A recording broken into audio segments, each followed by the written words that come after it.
जी नमस्कार साथियों, good morning प्यारे दोस्तों। जय हिंद, वंदे मातरम, राधे राधे। आज की जो हमारी क्लास है दोस्तों, उसके अंतर्गत टॉपिक हमारा चल रहा है शायद हिंदी एवं अन्य भारतीय भाषाएं।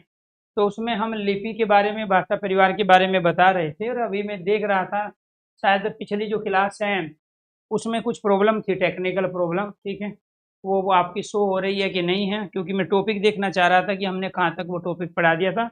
तो मैं देख नहीं पाया। आपसे रिक्वेस्ट है, गुजारिश है कि एक बार आप बता दीजिए कि हमने जो टॉपिक है सेक्शन हिंदी का शुरू किया था, हिंदी एवं अन्य भारतीय भाषाएं। तो ये सेक्शन हमारा आज कंप्लीट होना है।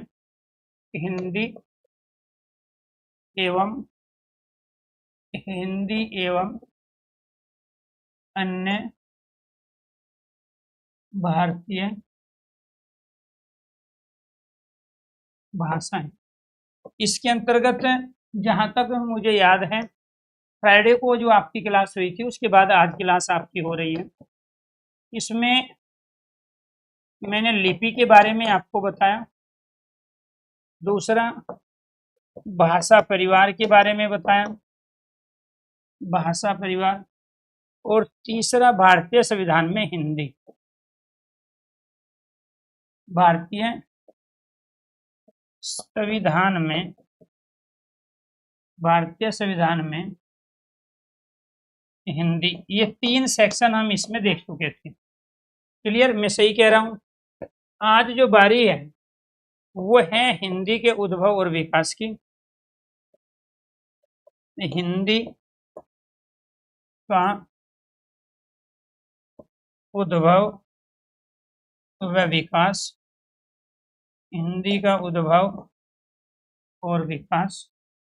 इसके बाद अपभ्रंश भाषा के रूप, अपभ्रंश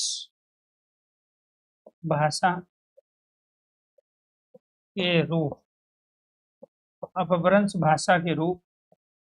इसके बाद बोली, उपबोली। इसके बाद भाषा,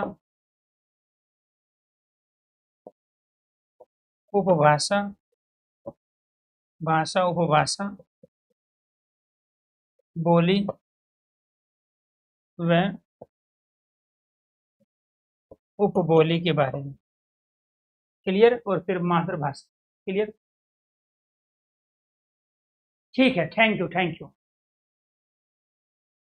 जी जी, हाँ, जो भी टॉपिक बचे हैं सारे टॉपिक आपके होंगे, सीक्वेंस में चीजें चल रही है। ठीक है, इसमें लिपि के बारे में पढ़ चुके हैं, भाषा परिवार, दो भाषा परिवार थे हमारे, बारोपीय भाषा परिवार, द्रविड़ भाषा परिवार। इसके बाद में है भारतीय संविधान में हिंदी। ठीक है, जी जी। तो इसके बाद हिंदी का उद्भव और विकास, अपभ्रंश भाषा के रूप, भाषा उपभाषा, बोली के बारे में। तो आज हम यहाँ से शुरू करेंगे। पिछली क्लास शो नहीं हो रही, दोबारा से करा देंगे, आपको टेंशन नहीं लेनी है। ठीक है, तो ये अपने आप में क्या है, नया चैप्टर है, हिंदी एवं अन्य भारतीय भाषाएं। इसके अंतर्गत हिंदी का जो उद्भव और विकास है जब हम पढ़ते हैं तो दोस्तों आपको ध्यान रखना है, सबसे पहले जो भाषा थी वो थी संस्कृत। संस्कृत कुछ समय के बाद पाली में कन्वर्ट हुई, पाली भाषा कुछ समय के बाद प्राकृत में कन्वर्ट हुई, और प्राकृत कुछ समय के बाद में अपभ्रंश में। इसीलिए कहा भी जाता है कि कोस कोस पे बदले पानी और चार कोस पे वाणी। अपभ्रंश, अपभ्रंश बदल गई आपकी अवहट में, इसमें बदली अवहट, और अवहट बदली आपकी प्राचीन हिंदी में, और प्राचीन जो हिंदी है वो बदल गई आपकी, प्राचीन हिंदी बदली आपकी आधुनिक हिंदी में, आधुनिक हिंदी। और ये जो आधुनिक हिंदी है ये बदल गई आपकी इंग्लिश, इसमें इंग्लिश, आधी हिंदी आधी इंग्लिश। अब ये संस्कृत अपने आप में सनातन धर्म की भाषा है, वैदिक भाषा है। तो जब हमारे यहाँ वेद धर्म थे, वैदिक धर्म था, तो उस समय की जो भाषा है वो भाषा है संस्कृत। ये क्या है? वैदिक धर्म, सनातन धर्म। इसके बाद में फिर यहाँ किसकी बारी आई? बौद्ध धर्म। सनातन धर्म का पतन हुआ, वैदिक धर्म का, तो बौद्ध धर्म का उत्थान हुआ। कुछ समय के बाद में ये बौद्ध की जगह जैन धर्म, इसके बाद में यहाँ संप्रदाय चले, शैव संप्रदाय, वैष्णव संप्रदाय। यहाँ मठ मठांतर चले। क्या है ये? मठ मठांतर। ठीक है। इसके बाद में प्राचीन हिंदी अपने आप में क्या है? आपकी अरबी फारसी मिश्रित हिंदी है। प्राचीन हिंदी जो है आपकी, ये कौन सी हिंदी है? ये अरबी फारसी मिश्रित हिंदी है। अरबी फारसी मिश्रित, अरबी फारसी मिश्रित हिंदी कौन सी है आपकी? प्राचीन हिंदी है। और ये जो आधुनिक हिंदी है, ये संस्कृतनिष्ठ हिंदी है। ये कौन सी हिंदी है आपकी? ये संस्कृतनिष्ठ हिंदी है, संस्कृतनिष्ठ हिंदी हम इसको कहते हैं। क्लियर? और ये जो इंग्लिश है आपकी, ये जो है प्यारे दोस्तों आपकी आधी हिंदी आधी इंग्लिश। तो ये हिंदी व अंग्रेजी का मिश्रित रूप,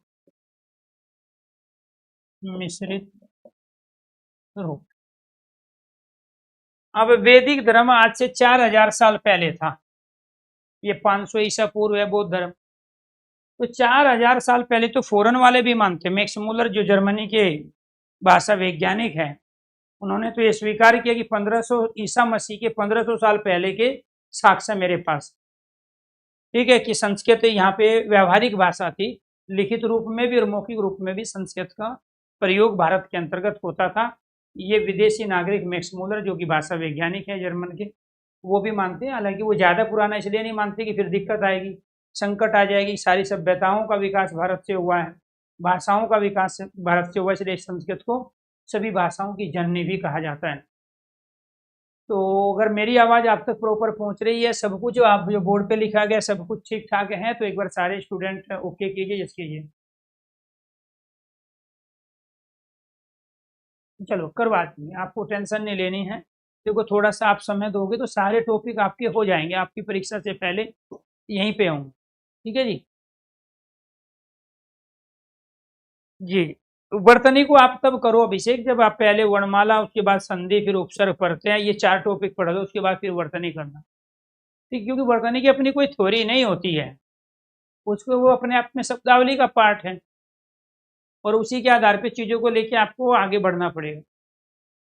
तो यहाँ पे आपको ध्यान रखना है, हम पढ़ रहे हैं हिंदी का उद्भव और विकास है।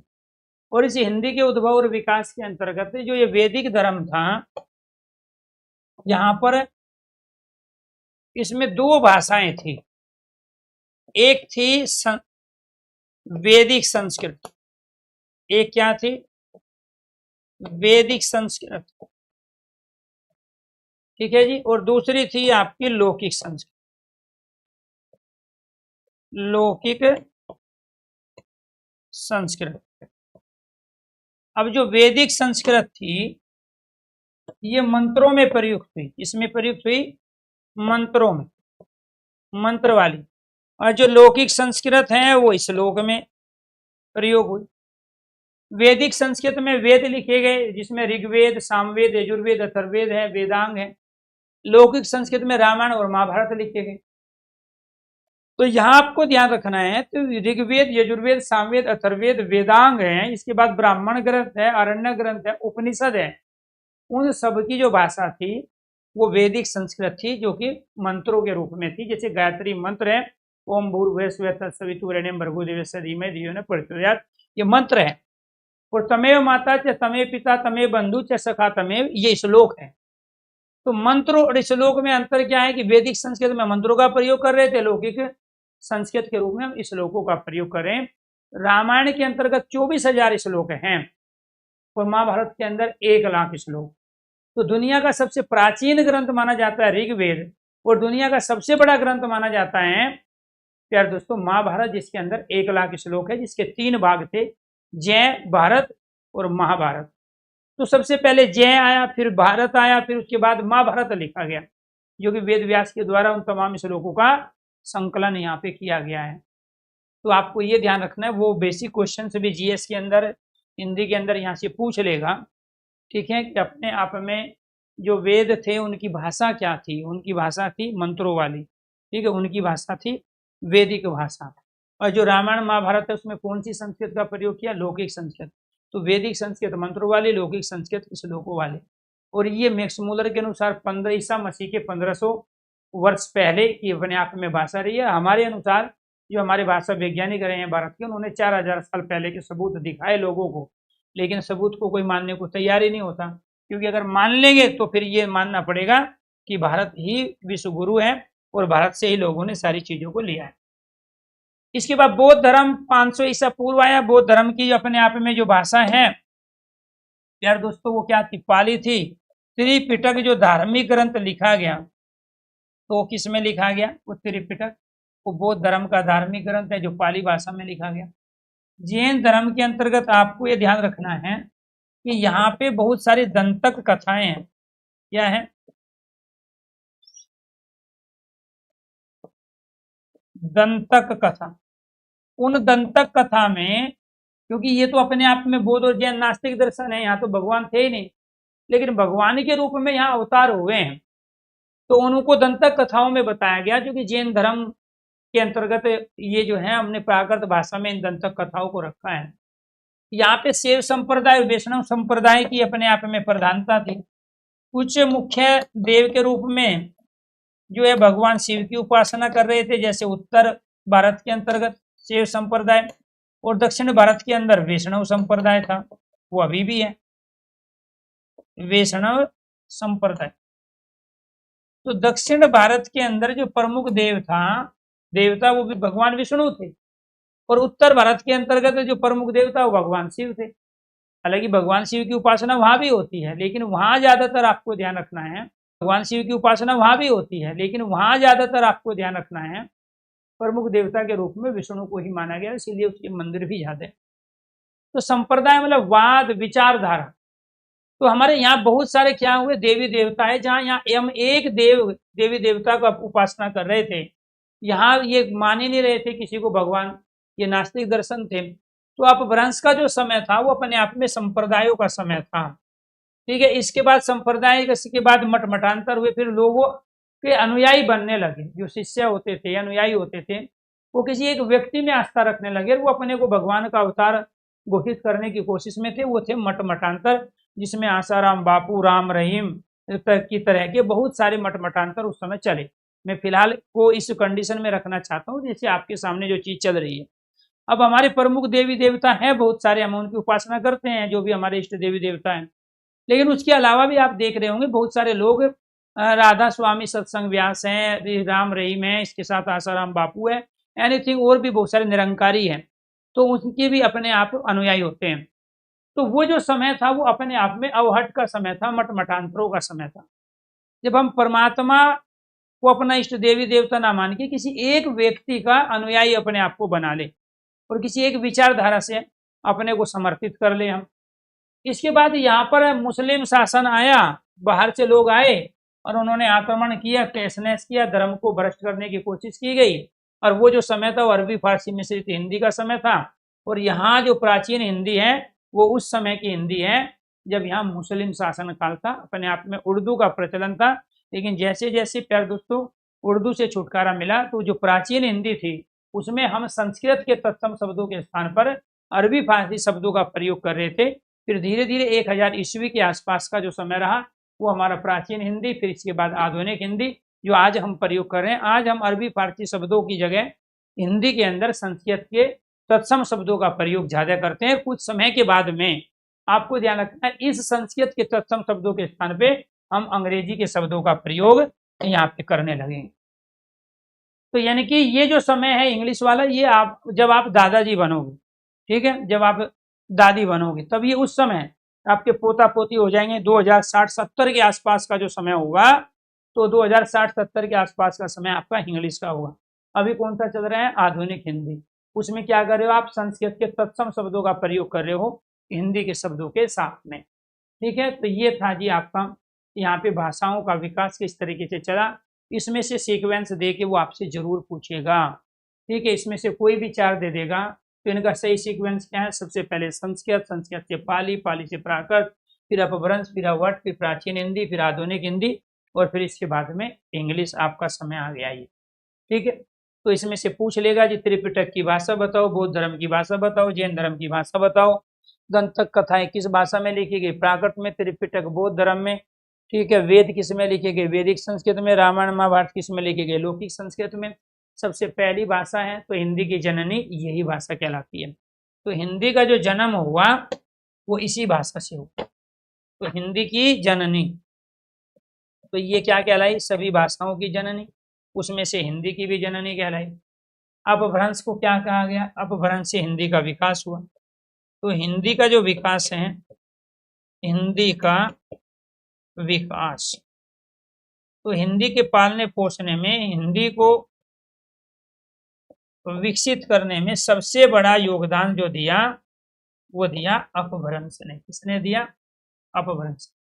क्योंकि अपभ्रंश का एक बड़ा भूभाग था जहाँ पे प्रयोग की जा रही थी, लेकिन यहाँ पे जो अवहट है ये ज्यादा क्षेत्र में बोली नहीं जा रही थी, तो इसका क्षेत्र कम होने की वजह से तो हिंदी का अवहट ज्यादा भला न कर पाई। इस वजह से हिंदी की जो जननी कहलाती है वो संस्कृत कहलाती है, जो कि दूसरी भाषाओं की भी जननी मानी जाती है। लेकिन हिंदी का पालन पोषण जो किया वो किसने किया? हिंदी का विकास अपभ्रंश भाषा ने किया। अगर इस तरह का क्वेश्चन आएगा तो आपको उसी हिसाब से आंसर भी आपको देना है। अब आप यहाँ थोड़ा फोकस कर लो, ये जितनी भी आपकी रिक्वायरमेंट है सारी पूरी कर देंगे, क्योंकि कल 2 अक्टूबर को आपकी छुट्टी रहेगी, ठीक है। उसमें आपकी क्लास नहीं चलेगी क्योंकि ऑफिस बंद रहता है 2 अक्टूबर को।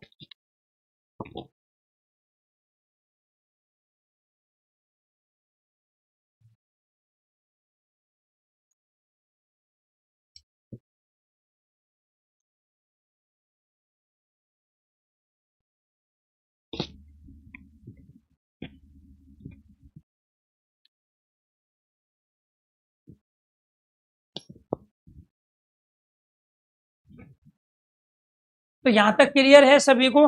अगर किसी तरह का कोई डाउट है अपना डाउट क्लियर कीजिए, अदरवाइज फिर इससे जुड़ी हुई चीजों को आप आगे सीखिए, ठीक है जी। चलो, इसके बाद आता है अपभ्रंश के रूप।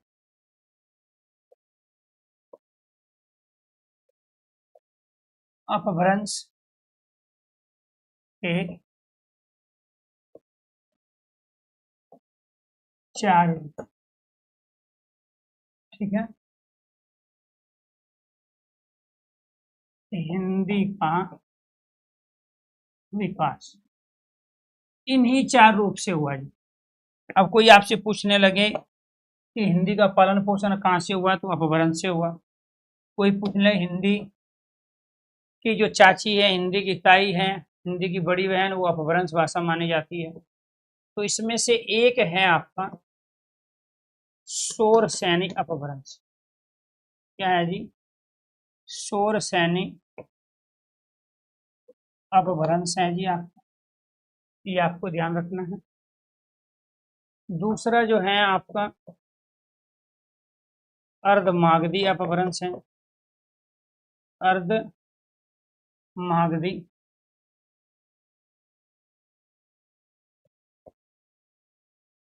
अर्धमागधी अपभ्रंश।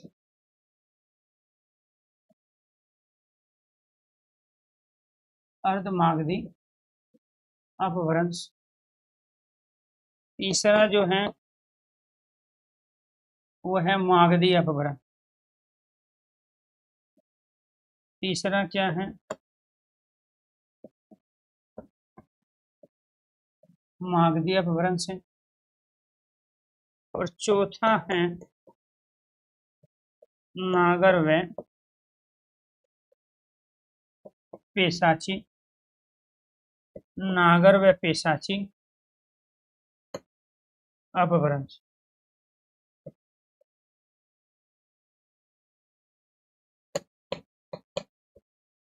नागर व पेशाची अपभ्रंश, ये आपका चौथा रूप।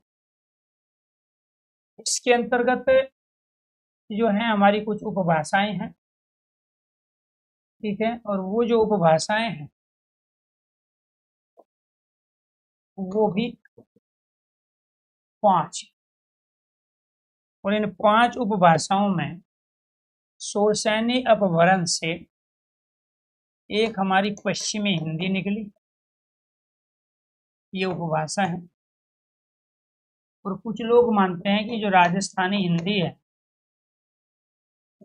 राजस्थानी हिंदी, इसका भी विकास ही यहीं से हुआ। अर्धमागधी अपभ्रंश से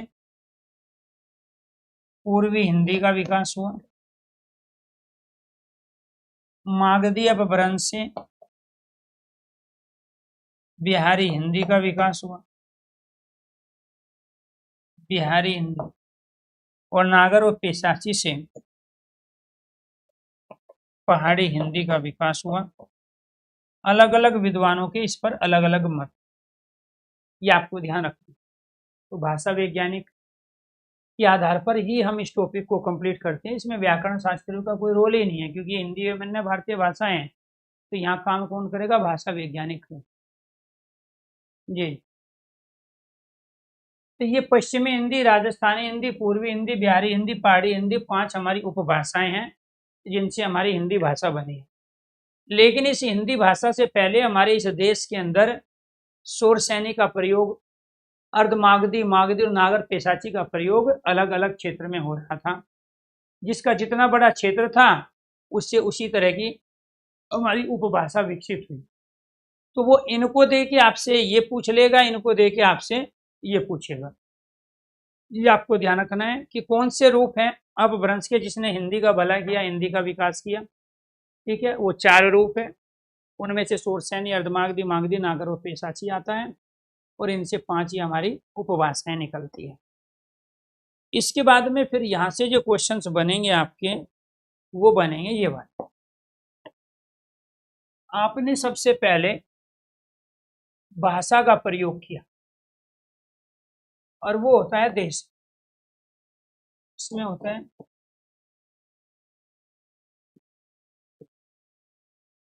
देश। देश से चीजें जो है राज्य, राज्य से चीजें जिला लेवल पे, जनपद पे, जिला से चीजें गांव के लेवल पे जाती है। या ये कहेंगे हम कि कोई चीज अगर गांव से चलती है तो जिला, जिला से राज्य और राज्य से देश। जैसे अगर हम यहाँ बात करें, यहाँ गांव में जो बोली जा रही है वो जाटू और बांगरू बोली जा रही है।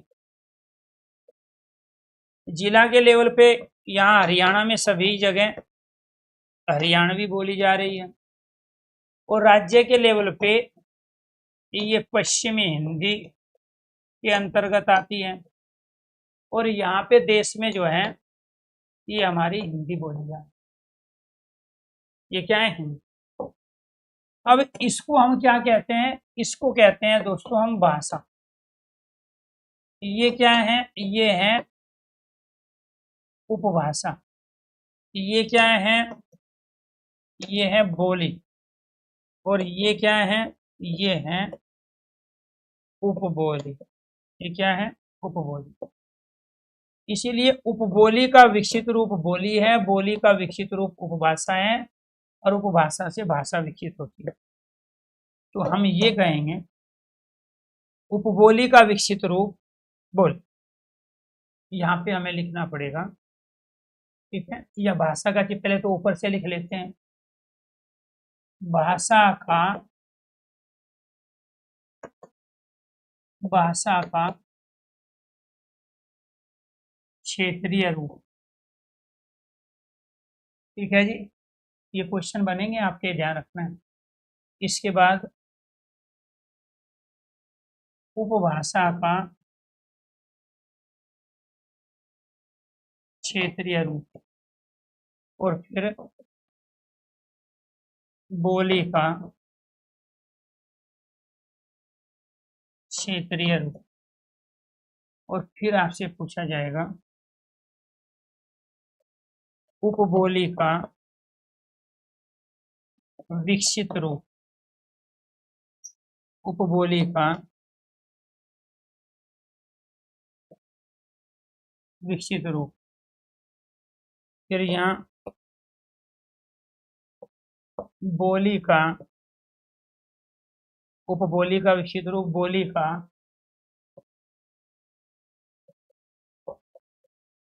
विकसित रूप, बोली का विकसित रूप।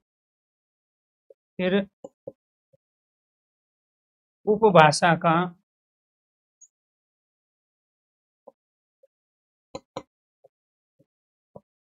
उपभाषा का विकसित रूप। तो ये क्या होगा जी? भाषा का क्षेत्रीय रूप है उपभाषा, और उपभाषा ऑप्शन मैंने दिया है तो फिर बोली। उपभाषा और उपभाषा का क्षेत्रीय रूप क्या है? बोली। बोली ऑप्शन में नहीं दिया है तो उपबोली। फिर बोली का क्षेत्रीय रूप क्या है? बोली का क्षेत्रीय रूप है उपबोली। ऐसे ही फिर ये पूछेगा आपसे, उपबोली का विकसित रूप बोली है और यहाँ बोली का विकसित रूप उपभाषा है और उपभाषा का विकसित रूप भाषा है। तो ये आपको ध्यान रखना है। तो किसी न किसी रूप में क्वेश्चन पूछा जाएगा, ठीक है जी। तो ये आपको ध्यान रखना है। तो ये तो वो पूछेगा इस तरीके से कि चीजें क्या है, उपबोली से बोली में, बोली से उपभाषा, फिर भाषा बन गई हिंदी। तो उपबोली क्या है? जाटूर बांगरू है। बोली क्या है? आपकी हरियाणवी है। उपभाषा क्या है? पश्चिमी हिंदी है, इसके अंदर आती है। तो उसके बाद में क्या है? भाषा आपकी हिंदी। यानी कि सबसे पहले भाषा में जो परिवर्तन देखा गया, बस हो गया, एक कमेंट आपका पढ़ लिया हमने, ठीक है। गांव का विकसित रूप किसके लेवल पे गया? जिले के लेवल पे। जिला किस पे गया? राज्य पे। राज्य किस पे गया? देश पे। यानी कि सबसे पहले किसी भी बोली के अंदर जो परिवर्तन होता है तो गांव से शुरू होता है। तो गांव से के जिला जनपद पे, जनपद से राज्य, राज्य से देश के लेवल पे बोला जाता है। ये आपको ध्यान रखना है। कई बार क्या होगा, जैसे वो भाषा का क्षेत्रीय रूप पूछेगा, ऑप्शन में वो भाषा दिया नहीं है तो फिर बोली मानना पड़ेगा आपको, उसके बाद वाली चीजों को आप मानोगे। तो ये किसी न किसी रूप में क्वेश्चन जरूर पूछे जाते हैं। वो इस रूप में ले ले, इस रूप में ले ले, या फिर प्यारे दोस्तों यहाँ इस रूप में चीजों को पूछे। अब आ जाओ यहाँ पर, ठीक है जी। यहाँ क्या है हमारा? देश। देश में क्या बोली जा रही है? भाषा। और भाषा कौन सी है हमारी? हिंदी। फिर यहाँ पे क्या आएगा? अपभ्रंश। यहाँ पे आएगा अपभ्रंश।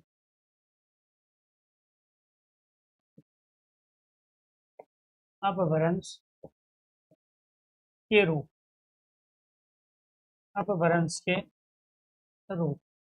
तो अपभ्रंश का रूप कौन सा है? एक है आपका शोर सैनी। शोर सैनी अपभ्रंश। कौन सा है? शोर सैनी अपभ्रंश। दूसरा क्या है जी आपका? अर्धमागधी अपभ्रंश। अर्धमागधी। तीसरा क्या है जी? तीसरा है आपका मागधी अपभ्रंश। तीसरा क्या है जी आपका? मागधी अपभ्रंश।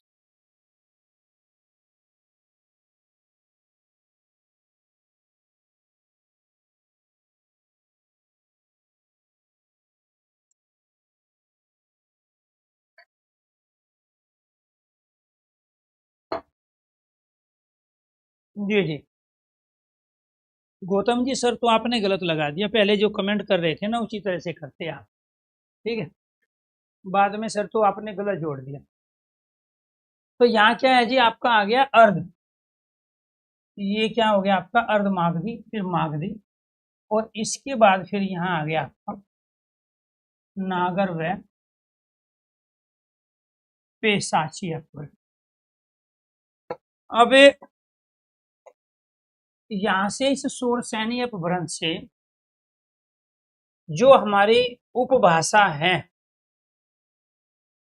और उपभाषा कितनी है, 5, इनमें से एक उपभाषा आई हमारी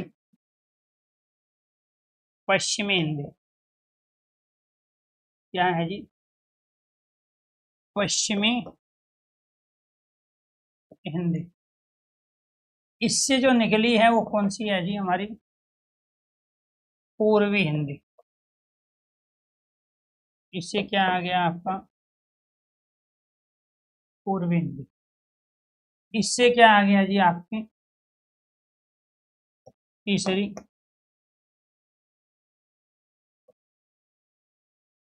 बिहारी हिंदी। इससे क्या आ गया आपकी बिहारी हिंदी। और यहाँ क्या आ गया जी आपका,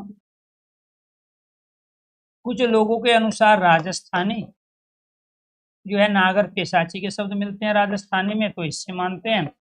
कुछ मानते हैं राजस्थानी शूरसेनी अपभ्रंशी, राजस्थानी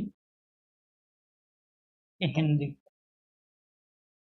और यहाँ पर सॉरी, ये हो गया आपका फोर्थ, ये क्या है फोर्थ। और ये क्या है जी आपकी पहाड़ी हिंदी। ये क्या है आपकी पहाड़ी हिंदी। अब फिर बात आती है बोली, इसकी आती है बोली। अब बोली जो है जी आपकी इस पश्चिमी हिंदी के अंतर्गत 5 बोली आती है। इसके अंदर कितनी बोली आएगी,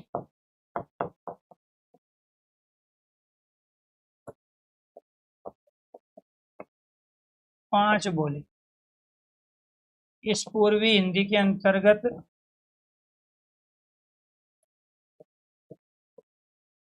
3 बोली, बिहारी हिंदी के अंतर्गत 3 बोली, राजस्थानी हिंदी के अंतर्गत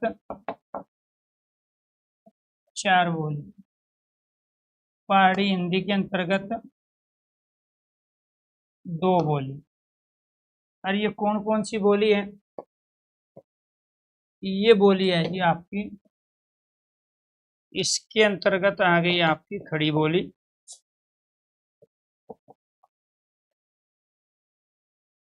दूसरी ब्रजभाषा, तीसरी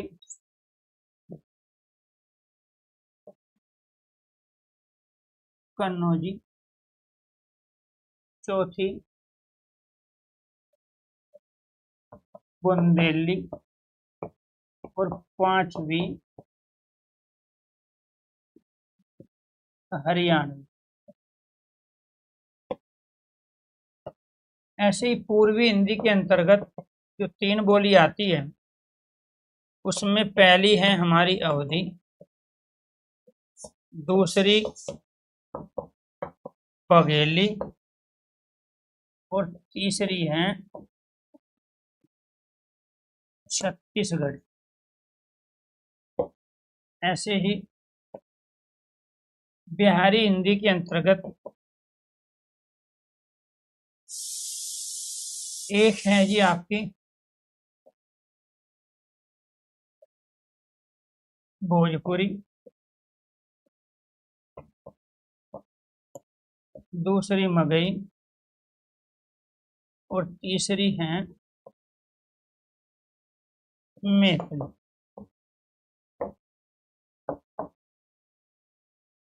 राजस्थानी के अंतर्गत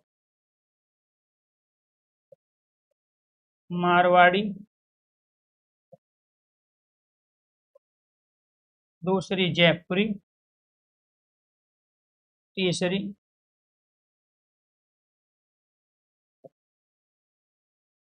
मेवाती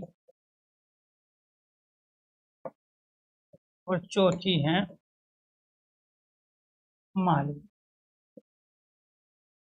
पहाड़ी हिंदी के अंतर्गत एक गढ़वाली और दूसरी है कुमायूं। ठीक है जी, ये आपकी 2 बोली, ये आपकी 4, ये आपकी 3, यहाँ पे भी पूर्वी हिंदी की 3 और ये आपकी 5। अब वो इनको दे के ये पूछ लेगा उपभाषा, उपभाषा दे के बोली पूछ लेगा, या अपभ्रंश का रूप दे के उपभाषा पूछेगा, या उपभाषा दे के अपभ्रंश। यानी कि सबसे पहले क्या थी, शोरसैनी अपभ्रंश। शोरसैनी से क्या विकसित हुई, पश्चिमी हिंदी। पश्चिमी हिंदी से क्या विकसित हुई, खड़ी बोली, ब्रजभाषा, कन्नौजी, बुंदेली और हरियाणा। ऐसे ही सबसे पहले क्या थी, अर्धमागधी अपभ्रंश का रूप था हमारे देश में। और जहां जहां अर्धमागधी फैली हुई थी उससे हमारी पूर्वी हिंदी विकसित हुई। पूर्वी हिंदी के अंतर्गत हमारी 3 बोली आई, अवधी, बघेली और छत्तीसगढ़ी। जहां मागधी थी उनसे बिहारी हिंदी विकसित हुई। बिहारी के अंदर 3 बोली आई, भोजपुरी, मगही और मैथिली। ऐसे नागर और पेशाची से कुछ लोग मानते हैं राजस्थानी के अंदर नागर पेशाची के शब्द मिलते हैं, इसलिए राजस्थानी हिंदी का विकास नागर पेशाची से हुआ। लेकिन ज्यादातर विद्वान क्या मानते हैं कि शोरसैनी अपभ्रंश से ही राजस्थानी हिंदी का विकास हुआ। ये लिखा हुआ है शोरसैनी अपभ्रंश, ठीक है। इसके बाद में यहाँ लिखा है राजस्थानी, तो ये अपने आप में ध्यान रखना है, ठीक है। तो राजस्थानी हिंदी का विकास कहाँ से माना गया, कुछ व्यक्तियों के द्वारा, शोरसैनी। वो ऑप्शन में दोनों में से एक ही देगा, या तो वो इधर राजस्थानी हिंदी पूछेगा, शोरसैनी अपभ्रंश देगा, या फिर नागर पेशाची देगा, ठीक है जी। अब इसके बाद यहाँ पे क्या है, पहाड़ी हिंदी। पहाड़ी हिंदी के अंदर 2 बोली आती है, गढ़वाली और एक कुमायूं। आखिरकार ये बोली कहाँ जाती है, इसका क्षेत्र क्या है, ठीक है। तो ये आपको ध्यान रखना है, ये जो खड़ी बोली है मेरठ के आसपास, मेरठ इसका केंद्र है, मेरठ के आसपास जितने भी जिले हैं, तो मेरठ के आसपास कौन से जिले हैं, मेरठ के पास गाजियाबाद है, गौतम बुद्ध नगर है, संबल है, इसके बाद रामपुर है, ठीक, मुरादाबाद है, सहारनपुर है, बिजनौर है, मुजफ्फरनगर है, शामली है, बागपत है। ये सारा का सारा क्षेत्र आपका खड़ी बोली वाला क्षेत्र है, यानी कि उत्तराखंड बॉर्डर से लगता हुआ जो हमारा क्षेत्र है। उत्तराखंड बॉर्डर से क्या है, सहारनपुर डिस्ट्रिक्ट लगती है, बिजनौर है, इसके बाद फिर आगे आ जाओ, मुजफ्फरनगर आओ, शामली आओ, बागपत है, गाजियाबाद है, गौतम बुद्ध नगर है, रामपुर चले जाओ, हापुड़ जाओ, संभल जाओ, मुरादाबाद। तो वो सारा का सारा क्षेत्र आपका खड़ी बोली वाला क्षेत्र है। क्योंकि इसमें एक क्वेश्चन आपका ये भी बनता है कि वो आपसे जिला दे के भी पूछेगा कि इस जिले में कौन सी बोली बोली जाती है, और कई बार बोली दे के वो ऑप्शन में 4 जिले भी दे देता है। इसके साथ ब्रजभाषा का जो क्षेत्र है वो है आपका मथुरा। अब मथुरा के आसपास के जिले देखो, तो मथुरा के आसपास के जिले कौन कौन से हैं, इसके अंदर आगरा पड़ता है, अलीगढ़ है, हाथरस है, फिरोजाबाद है। तो ये सारा का सारा क्षेत्र ब्रज क्षेत्र है, ब्रजभाषी है, ये आपको ध्यान रखना है। तो ब्रज भाषा कहाँ बोली जा रही है, ब्रज भाषा बोली जा रही है मथुरा, हाथरस, अलीगढ़, आगरा, फिरोजाबाद, उसके आसपास के क्षेत्र में। कन्नौजी मुलायम सिंह यादव वाला जो क्षेत्र है, एटा, मैनपुरी है, शाहजहानपुर है, पीलीभीत है, ठीक है, बदायूं है, वो सारा का सारा क्षेत्र क्या है, कन्नौजी क्षेत्र है। इसके बाद बुंदेलखंड कहाँ है, मध्य प्रदेश से लगता हुआ उत्तर प्रदेश वाला क्षेत्र जो चित्रकूट है, ठीक है, झांसी है, तो उसमें क्या है, वो बुंदेलखंड की मांग करते हैं। तो मध्य प्रदेश से लगता हुआ जो हमारा उत्तर प्रदेश वाला हिस्सा है, जैसे झांसी है, ठीक है, चित्रकूट है, वो सारा का सारा बुंदेली क्षेत्र है, वहां पे क्या बोली जाती है, बुंदेली। हरियाणा के अंदर पूरी हरियाणवी बोली जाती है, जो दिल्ली और यूपी से लगता हुआ हरियाणा है, वो सारा का सारा क्षेत्र में हरियाणवी बोली जाती है। अवध का जो क्षेत्र है आपका लखनऊ है, प्रयागराज वाला सारा क्षेत्र आपका अवध है, अयोध्या है, फैजाबाद डिस्ट्रिक्ट जो है, तो अयोध्या, फैजाबाद है, लखनऊ, प्रयागराज, वो सारा अवध का क्षेत्र है, इसमें अवधी बोली जाती है। बघेली कहाँ बोली जाती है, आदि मध्य प्रदेश में, आदि यूपी में। यूपी में लगता हुआ मध्य प्रदेश का कुछ हिस्सा, जैसे हमीरपुर डिस्ट्रिक्ट है, ठीक है, महोबा डिस्ट्रिक्ट है, चंदौसी है, उन सब में बघेली बोली जाती है। और बाकी फिर मध्य प्रदेश के अंदर छत्तीसगढ़ी, रायपुर उसका मूल केंद्र है, और पूरे छत्तीसगढ़ के अंदर छत्तीसगढ़ी का प्रयोग किया जाता है, ठीक है। मुरादाबाद में खड़ी बोली बोली जाती है। इसके बाद भोजपुरी जो क्षेत्र है वो यूपी में और बिहार दोनों में है।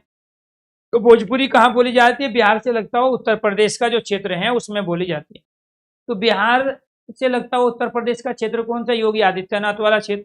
जैसे आजमगढ़ है, गोरखपुर है, बनारस है, बलिया है, ये सारा का सारा क्षेत्र आपका भोजपुरी क्षेत्र है। और उधर जो यूपी से लगता हुआ जो बिहार है, उसमें सारा भोजपुरी बोली जाती है। मगही जो बिहार के है, सिवान डिस्ट्रिक्ट है, तो वो सारा का सारा बिहार का जो मध्य भाग है उसमें मगही बोली जा रही है। मैथिली कहाँ बोली जा रही है? नेपाल से लगता हुआ जो बिहार का हिस्सा है, जैसे मुजफ्फरपुर कहाँ है? नेपाल से लगता हुआ जिला। दरभंगा नेपाल से लगता हुआ जिला। मधुबनी नेपाल से लगता हुआ। तो दरभंगा, मुजफ्फरपुर, मधुबनी में जो बोली जाती है वो मैथिली बोली जाती है। माता सीता यहीं से थी, जो अयोध्या आई थी, किस क्षेत्र में आई थी? अवध के क्षेत्र में। तो इस मैथिली के क्षेत्र से अवध के क्षेत्र में भगवान श्री राम जी लेके आए, ये आपको ध्यान रखना। देखो प्राचीन समय में आपने इतिहास पढ़ा है, तो इसलिए नेपाल के अंदर भगवान राम और सीता दोनों की पूजा होती है, क्योंकि ये देश तो बाद में बनी, भाषा तो उससे पहले विकसित हो चुके थे। ये राज्य बाद में बने, भाषा उससे पहले विकसित हो चुकी थी। ये जिले बाद में बने, भाषा उससे पहले विकसित हो चुकी थी।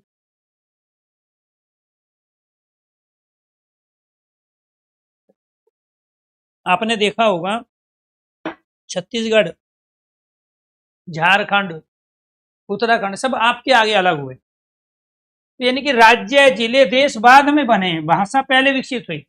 अभी भी बहुत सारी शादियां जो है ना, जो हमारा ये मैथिली क्षेत्र है बिहार के अंदर, जो दरभंगा है, मुजफ्फरपुर है, ठीक है, मधुबनी है, इसमें शादी अभी भी नेपाल में होती है। और नेपाल की बहुत सारी रिश्तेदारी जो है इधर है बिहार के अंतर्गत। तो ऐसे ही जो सीमावर्ती जो दो देश हैं, सीमावर्ती जो दो राज्य हैं, सीमावर्ती जो जिले हैं दो, उनमें दो से ज्यादा भाषाएं भी हो सकती है, जरूरी नहीं वहां एक ही हो। तो इसलिए आपको ध्यान रखना है, हिंदी जो है ये आपको ध्यान रखना है। ये जो मैथिली है, तो ये नेपाल बॉर्डर से लगते हुए बिहार में बोली जा रही है। और यहाँ भी ये सीता जो अपने आप में जनक की पुत्री, तो ये सारा का सारा वही क्षेत्र है जिसे मिथिलांचल की मांग करते रहते हैं। ठीक है, इसके बाद राजस्थान के अंतर्गत हमारी 4 बोली है। एक मारवाड़ी, जयपुरी, मेवाती और मालवी। तो ये जो मारवाड़ी बोली जा रही है पाकिस्तान से लगते हुए में। अब पाकिस्तान पहले क्या था? भारत का हिस्सा था, अलग हुआ, ठीक है, 1947 में। लेकिन उस क्षेत्र में जो अभी पाकिस्तान बॉर्डर जो निर्धारित किया गया, और राजस्थान के हमारे जो जिले हैं, बाड़मेर है, जैसलमेर है, बीकानेर है, उन सब में मारवाड़ी रहते हैं। तो मारवाड़ियों के द्वारा बोली जाने के कारण इसका नाम मारवाड़ी पड़ा। तो पाकिस्तान से लगते हुए राजस्थान के उन जिलों में, ठीक है, जो रेगिस्तान वाला क्षेत्र है हमारा, वो सब मारवाड़ी क्षेत्र है, तो मारवाड़ी बोली जा रही है। जयपुर दिल्ली से लगता हुआ, ठीक है, हरियाणा से लगता हुआ जो हमारा राजस्थान का हिस्सा है, वो सारा जयपुरी है, जिसको गांव में ढूंढानी कहा जाता है। ठीक है, मेवाती जो मेवात क्षेत्र है, महाराणा प्रताप वाला जो क्षेत्र है, मेवाड़ वगैरह, वहां सारा मेवाती बोली जा रही है। इसके बाद मालवी राजस्थान से लगता हुआ मध्य प्रदेश भी है, तो आधा मध्य प्रदेश और आधी राजस्थान में मालवी बोली जाती है। तो मालवा राजपूतों के द्वारा जो भाषा प्रयोग में लाई गई, उनको मालवी कहा गया। मेवात में प्रयोग होने के कारण इसका नाम मेवाती पड़ा। जयपुर के आसपास का जो क्षेत्र है, जैसे अलवर है, भरतपुर है, उसमें अपने आप में भरतपुर में 2 भाषाएं हैं, एक ब्रज भाषा है और दूसरी जयपुरी है। उसका रीजन क्या है? क्योंकि ये मथुरा आगरा से लगता हुआ है भरतपुर, तो मथुरा आगरा के अंदर कौन सी भाषा है? ब्रज भाषा है। तो इसलिए जो सीमावर्ती जो राज्य हैं, सीमावर्ती जो जिले हैं, सीमावर्ती जो देश है, उसमें एक नहीं बल्कि 2 तो 3 भाषाएं आपको मिलेगी। और यही कारण है कि आपने देखो मथुरा वालों की, आगरा वालों की बहुत सारी रिश्तेदारी जो है इधर भरतपुर अलवर के आसपास है। अलवर और भरतपुर वालों की बहुत सारी यूपी में, मथुरा आगरा जिले के अंतर्गत जो गांव है उनमें रिश्तेदारी है।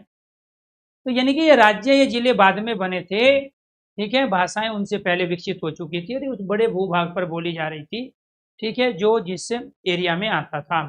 ठीक है, इसके साथ मालवी क्या है? जो राजस्थान का मध्य प्रदेश से लगता हुआ जो हिस्सा है वो क्या कहलाए? मालवी कहलाए। ठीक है, ये आपको ध्यान रखना। इसके बाद आ जाओ गढ़वाली। तो गढ़वाली कहाँ बोली जा रही है? गढ़वाल क्षेत्र में। अब यहाँ से जब हम निकलते हैं उत्तराखंड की साइड में, तो हरिद्वार तक खड़ी बोली आपको दिखाई देगी। ठीक है, तो ऋषिकेश के अंतर्गत चीजें चेंज हो जाती, फिर आगे चले जाओ आप, टिहरी गढ़वाल है, तो वहां एकदम चेंज मिलेगी आपको। उसका रीजन ये है कि हरिद्वार हो गया, इसके साथ प्यार दोस्तों ऋषिकेश हो गया, इसमें बहुत सारे लोग यूपी के ही रह रहे हैं पहले, और अभी भी जो नौकरी उधर कर रहे थे वो अभी उत्तराखंड सरकार के अंतर्गत आते हैं, जो अभी रिटायर नहीं हुए, और बहुत सारे तो रिटायर हो चुके हैं। राज्य जब बना तो उस समय यूपी और ये उत्तराखंड एक ही था। इसी वजह से जो सीमावर्ती जो जिले थे उनमें मिक्स भाषाएं थी। तो यहाँ आपको ध्यान रखना है, जब हम और ऊपर जाते हैं, जो टिहरी गढ़वाल और इनसे भी ऊपर जब जाते हैं, कुमायूं आ जाता है, इसमें नैनीताल आ जाता है, अल्मोड़ा रानीखेत है, वहां जो बोली जा रही है वो कुमायूं नहीं बोली जा रही।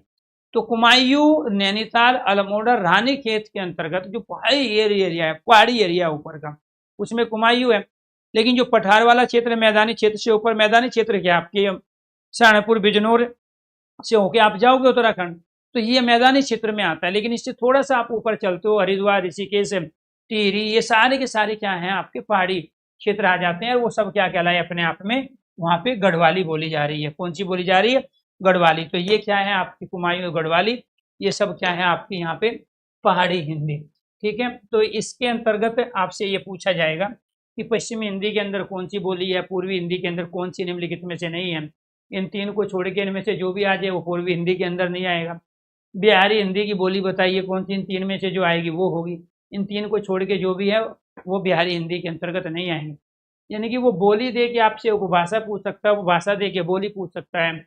वो शोरसैनी का रूप दे के आपसे वो भाषा पूछ सकता है, वो भाषा दे के आपसे शोरसैनी का रूप भी पूछ सकता है। इसके अलावा जो यहाँ से क्वेश्चन बनेगा वो बनेगा ये, जो हमारी बिहारी हिंदी है, बिहारी हिंदी, इस बिहारी हिंदी के ये अंतर्गत हमारी ये भी आती है, एक आपकी असमिया, दूसरी उड़िया और तीसरी बांग्ला। ये तीन ही बिहारी हिंदी।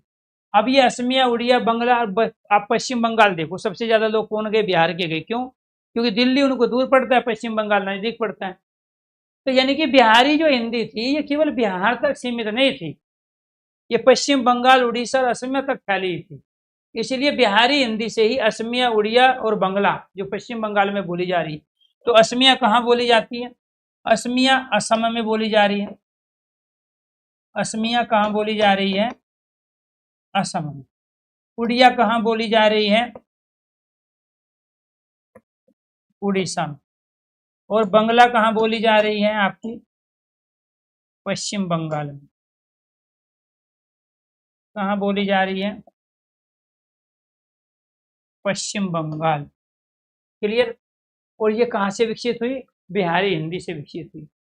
इसके बाद फिर यहाँ से जो क्वेश्चन बनेगा आपका, वो क्वेश्चन बनेगा दोस्तों यहाँ, विश्व में सबसे ज्यादा, विश्व में विश्व में सबसे विश्व में बोली जाने वाली भाषा, इसका सही क्रम क्या होगा?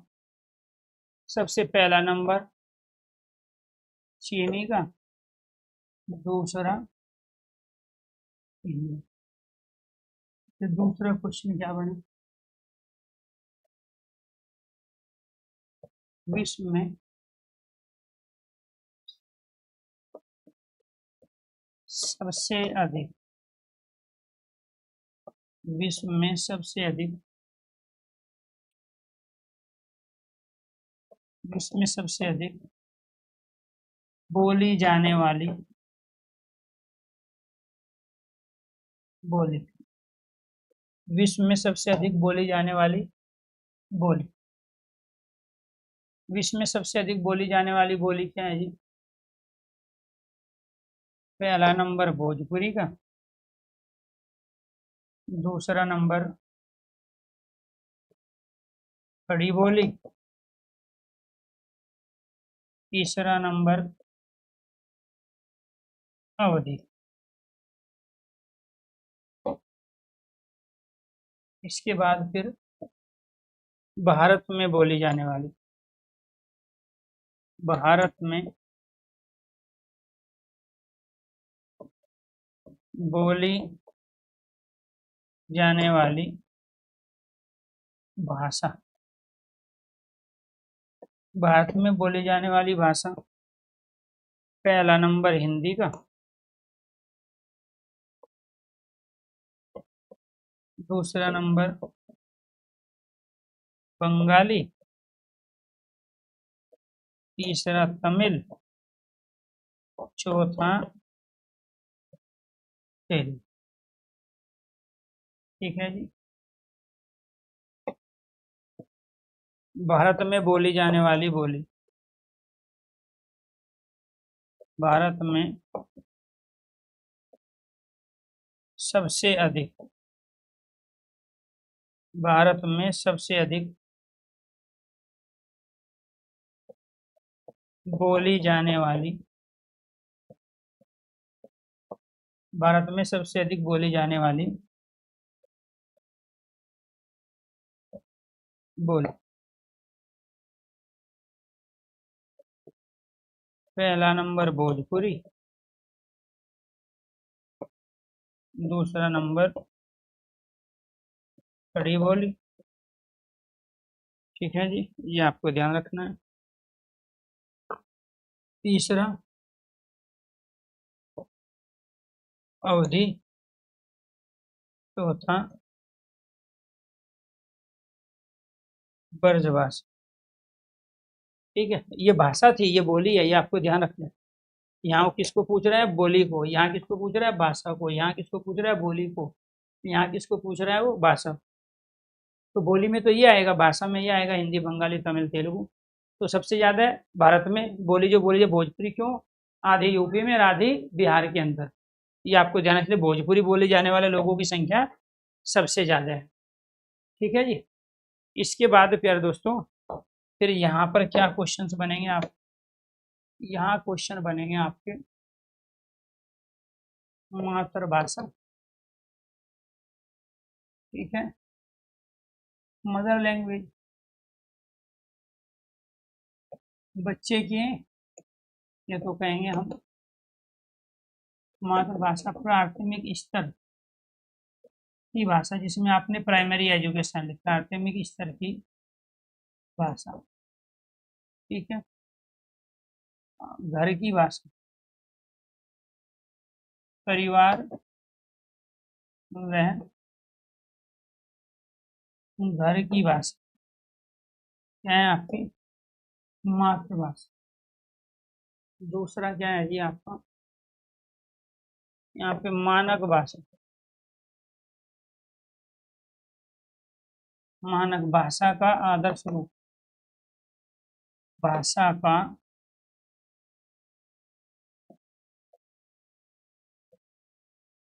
भाषा का आदर्श रूप। भाषा का आदर्श रूप क्या होगा जी? भाषा का आदर्श रूप, और भाषा का आदर्श रूप क्या है? संविधान द्वारा द्वारा स्वीकृत भाषा। और वो क्या है? वो है खड़ी बोली। मानक भाषा खड़ी बोली है। और बहुत सारे बच्चों की, आपको ध्यान रखना है, जो मातृभाषा है वो क्या है? हिंदी है। गुजरात वाले की गुजराती होगी, महाराष्ट्र वाले की मराठी होगी, आप लोगों की हिंदी है। इसके बाद फिर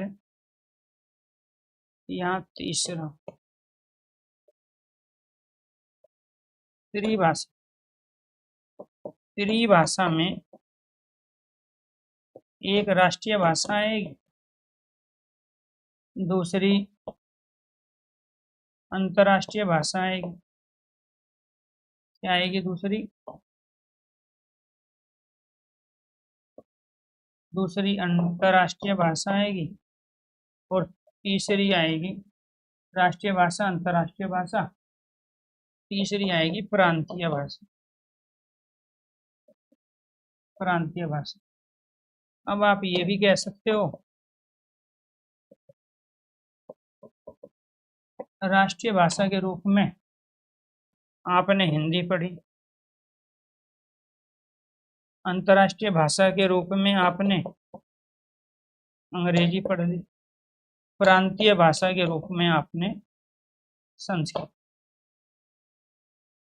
ठीक है, अंग्रेजी की जगह आप जर्मनी भी पढ़ सकते हो जी, आजकल बच्चे ले रहे हैं। फ्रेंच भी पढ़ सकते हो आप, फ्रेंच ये अंतर्राष्ट्रीय। संस्कृत की जगह बच्चे उर्दू लेते हैं, पंजाबी लेते हैं। हम मान के चलो किसी राष्ट्रीय भाषा तो आपकी हिंदी ही है, ठीक है, तो अंग्रेजी, जर्मनी, फ्रेंच आपकी अंतर्राष्ट्रीय, प्रांतीय भाषा संस्कृत, उर्दू, पंजाबी, गुजराती, मराठी, ये सब होगी। तो त्रिभाषा क्या कह रही हैं कि उसमें एक राष्ट्रीय भाषा होगी, एक अंतर्राष्ट्रीय और एक प्रांतीय भाषा होगी। कौन सी भाषा होगी? प्रांतीय भाषा। अंग्रेजी का तीसरा नंबर है, उत्कर्ष विश्व में अंग्रेजी का तीसरा नंबर है। पहला चाइनीज है, दूसरा हिंदी, तीसरा नंबर वो जनसंख्या की दृष्टि से है। ठीक है, तो ये आपको ध्यान रखना। इसके बाद में फिर यहाँ से क्वेश्चन होगा आपका राजभाषा। क्या है जी राजभाषा?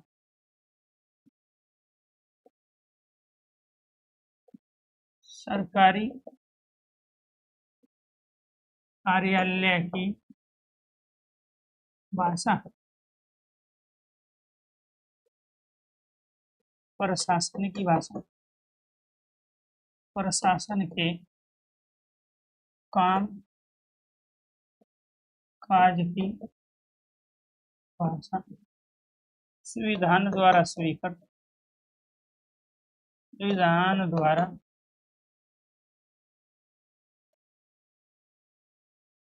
स्वीकृत दर्जा प्राप्त भाषा, दर्जा प्राप्त भाषा। और वो क्या है जी? वो है आपकी हिंदी। तो हिंदी के पास ये तीनों चीज है, सरकारी कार्यालय की भी भाषा है, प्रशासन के कामकाज की भी भाषा है, संविधान द्वारा स्वीकृत दर्जा प्राप्त भाषा भी आपकी क्या है। तो यानी कि आपने राजभाषा के बारे में जाना, त्रिभाषा, मानक भाषा, मातृभाषा के बारे में जाना। विभाषा क्या है? विभाषा है प्रांत की भाषा,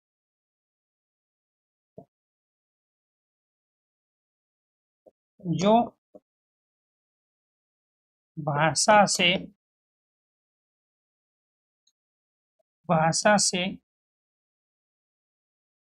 कम क्षेत्रफल पर प्रयुक्त हो,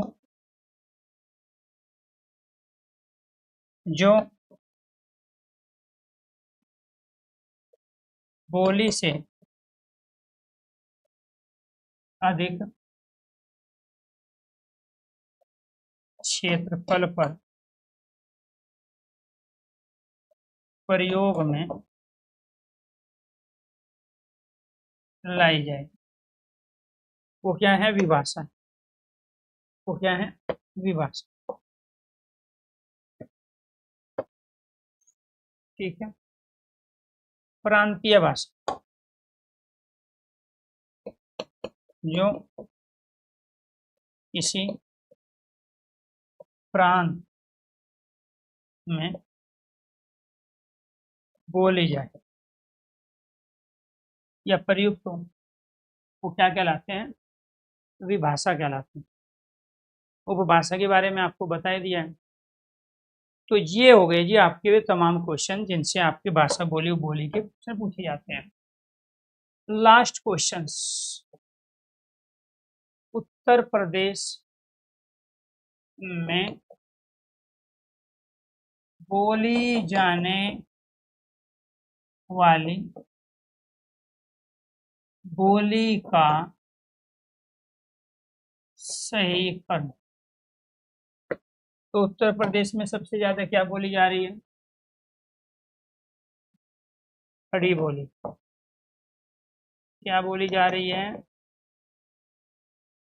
खड़ी बोली के बाद भोजपुरी, भोजपुरी के बाद अवधी, अवधी के बाद ब्रजभाषा, ब्रज भाषा के बाद कन्नौजी, कन्नौजी के बाद बुंदेली, सबसे कम बगी। ये आरोही क्रम भी है, आरोही आरोही क्रम मतलब बढ़ता क्रम। अब कोई आपसे पूछे उत्तर प्रदेश में सबसे कम बोली जाने वाली, तो उत्तर प्रदेश में सबसे कम बोली जाने वाली ये रही, उत्तर प्रदेश में सबसे कम बोली जाने वाली बोली। हम मान के चलो उसने ऑप्शन में बघेली नहीं दिया तो फिर बुंदेली, बुंदेली के बाद इनका ये अवरोही क्रम हो जाएगा, बघेली, बुंदेली, कन्नौजी, ब्रजभाषा, अवधी, भोजपुरी और खड़ी बोली। उत्तर प्रदेश में सबसे कम कौन सी बोली जा रही है? बघेली। सबसे ज्यादा कौन सी बोली जा रही है? खड़ी बोली। तो ये था जी हिंदी एवं अन्य भारतीय भाषाओं वाला वो टॉपिक दोस्तों जो आपने कंप्लीट कर लिया। तो सभी दोस्तों को नमस्कार, धन्यवाद। अब आप कल 2 अक्टूबर है, मेरी कोशिश रहेगी मैं क्लास ले लूँ अगर ऑफिस खुलेगा। तो अगर ऑफिस बाई चांस नहीं खुला तो फिर मजबूरी है क्योंकि क्लास नहीं ले पाएंगे, तो आपकी रेगुलर क्लास अटेंड होगी। अब ये आपको ध्यान रखना है। बीच में मुझे थोड़ा किसी कारणवश दिल्ली से बाहर जाना पड़ा जिसकी वजह से आपकी क्लास नहीं हो पा रही थी। अब आपकी क्लास इस सप्ताह रेगुलर होगी और जो भी बीच में छुट्टियां हुई है उसकी भरपाई हम सैटरडे संडे को एक्स्ट्रा क्लास लेके करेंगे। तो इसलिए ताकि आपके जो सिलेबस है वो टाइम रहते समय पे पूरा हो, और जो भी आपके डाउट्स हैं तो आप डाउट्स भी अपने सैटरडे वाली क्लास में ले लेना, क्योंकि सैटरडे को क्लास हम 1 घंटे की ना करके 2 घंटे की क्लास रखेंगे। तो 2 घंटे की क्लास में क्या होगा कि जो भी छुट्टियां हमने ली है, ठीक है, उन छुट्टियों में जो चीज़ें आपकी बची है वो सारी की सारी हम कंप्लीट होगी। और आमतौर पे मैंने पहले भी किया है, आपकी पहले भी कहीं सैटरडे क्लासें हुई है। बाई चांस किसी एक दिन क्लास नहीं हो पाई मंडे टू फ्राइडे के शेड्यूल में, तो हम सैटरडे को क्लास लेते हैं। तो आपको ये थोड़ा सा बिल्कुल भी टेंशन नहीं लेने की आवश्यकता है कि हमारे पेपर नज़दीक हैं। हालांकि जो भी एग्ज़ाम की डेट आई है उसके मुताबिक मैं सारी चीज़ कर दोस्तों टाइम से पहले आपको कवर कर देंगे। बहुत सारे बच्चे के डाउट्स है सर जी ये वीडियो नहीं चल रही है, तो मैं टेक्निकल टीम से एक बार बात कर लूँगा कौन सी क्लास है वो जो आप इसमें शो नहीं हो रही है ऐप पे, उसको दोबारा से वो रिकॉर्ड करके वो डाल देंगे। इसके अलावा कोई भी और रिक्वायरमेंट अगर रहेगा, ठीक है, किसी भी तरह का, तो उसको मैं 2 तारीख को फुलफिल कर दूंगा। जैसे नोट्स की कैटेगरी में नोट्स हैं, प्रैक्टिस सेशन ऑलरेडी हमारी चली रही है Hindi by sir YouTube channel पे। आज 9 बजे जो प्रैक्टिस क्लास है उसके अंतर्गत मैं जो सुपर 50 क्वेश्चन है, 50 क्वेश्चन है, उनसे मैं रोज प्रैक्टिस आप लोगों को करवाता हूँ। तो एक क्लास पहले आपकी हो चुकी है, काफ़ी बच्चों ने उसको सराहा है, और दूसरी क्लास आज हम लेंगे जिसमें से आपका जो पूरा सिलेबस है उस पूरे सिलेबस से ही जो 50 क्वेश्चंस है, टॉप 50 क्वेश्चंस हैं, उनको लेके हम आगे बढ़ेंगे। सभी दोस्तों को नमस्कार, धन्यवाद।